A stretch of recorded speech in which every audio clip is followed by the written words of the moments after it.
Guys, ഞാനിന്ന് stay ചെയ്യുന്നത് നമ്മുടെ കൊല്ലത്തുള്ള ഒരു മൗണ്ടൈൻ്റെ മുകളിലാണ്. ടെൻറ്റ് സ്റ്റേ ആണ്. ഇപ്പോൾ രാത്രി 12 മണിയായി. നല്ല പന്നിയുടെ ശല്യമൊക്കെ ഉള്ളൊരു ഏരിയയാണ്. നല്ല കാട് പ്രദേശമാണ്. നല്ല കാറ്റുണ്ട്. ഞാനിത് ടെൻറ്റ് അടിക്കാൻ ഭയങ്കര പാടുപെട്ട് ഞാൻ ടെൻറ്റ് അടിച്ചുകൊണ്ടിരിക്കുമ്പോൾ എൻ്റെ കയ്യിലുള്ള എല്ലാം പറന്ന് പോവുകയായിരുന്നു. ഞാൻ പിന്നെ എനിക്ക് വിശപ്പായപ്പോഴത്തേക്കും കുറച്ച് നൂഡിൽസും കാര്യങ്ങളൊക്കെ വെക്കാമെന്ന് വിചാരിച്ചു.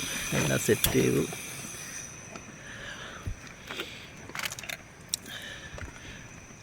ഇന്ന് നൂഡിൽസും വെച്ച് ഇവിടെ കിടന്നിട്ട് നാളത്തെ രാവിലത്തെ സൺറൈസ് കണ്ട് ഒരു 10 മണി ഒരു നല്ല വെയിലൊക്കെ വരുമ്പോഴത്തേക്കും പോകാമെന്നാണ് ഞാൻ വിചാരിച്ചിരിക്കുന്നത്. 2 എണ്ണം ഇട്ടിട്ടുണ്ട്. എനിക്ക് ഒരെണ്ണം തികയത്തില്ല. എല്ലാം സെറ്റാണ്. Okay, by.